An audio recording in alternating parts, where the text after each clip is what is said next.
Hello, I'm Charlotte's rep. We start in northern China, where the death toll from heavy rains and flooding has risen to 20.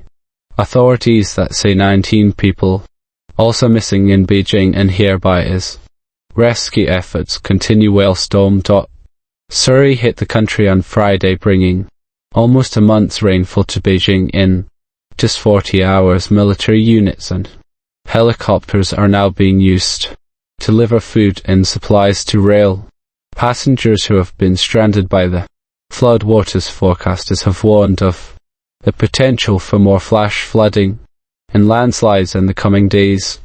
But our China correspondent Stephen McDonald said this update from Beijing. Well, several good bits of news first.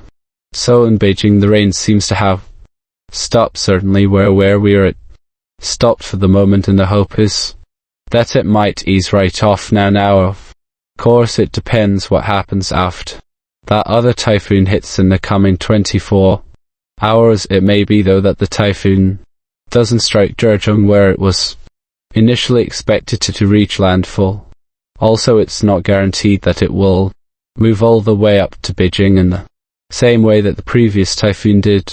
So it may be that things could ease off here. And the other, of course, great bit of news is that 14 of the 27 people missing have been found, and that's really fantastic. So you'd hope that more people will be out there to be found, and that the death toll isn't going to go up after these flash floods so suddenly struck Beijing, washing cars away by the dozens and sadly killing some people. Yes, that is really encouraging news that those people have been found. Steve, in terms of what help there is available to those affected, clearly it's a very vulnerable situation. How are those people being helped, and also is there some refuge that they can seek?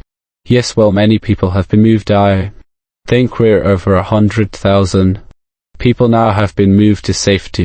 Some have been placed in stadiums and actually in some of the covert centers that were being used to house people during that crisis. They're being used to house people who've been moved to safety.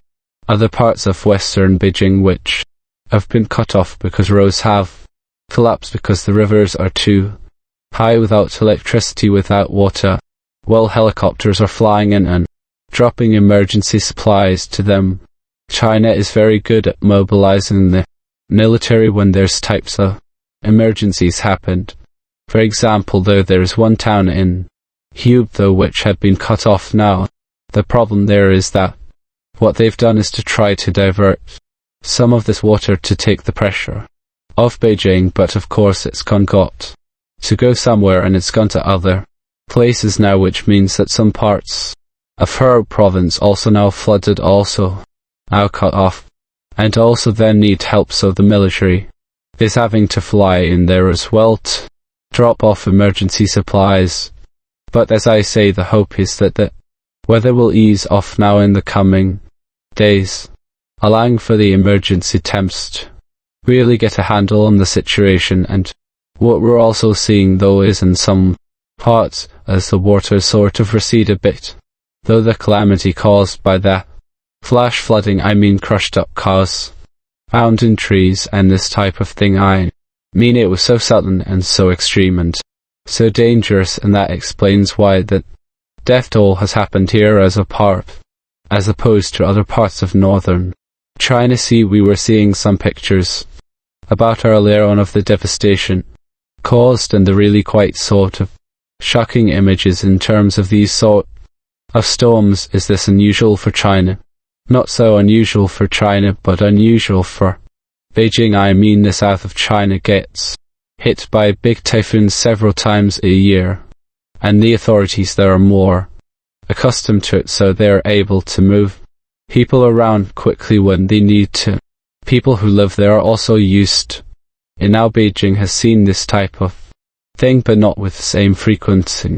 And that's why when the speed of this came along, when these gushing brown waters have filled up rivers which haven't been that full for decades, and people have gone on to take photos of it, what have you, and next thing you know, there are car bodies being washed into the river or in front of them. You can understand why people they're not used to it, they're not accustomed to this type of thing.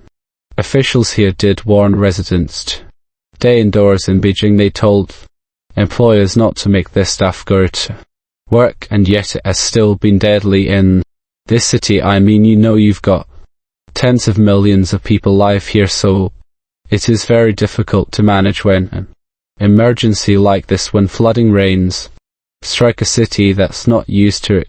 Now is Stephen McDonald in Beijing for us.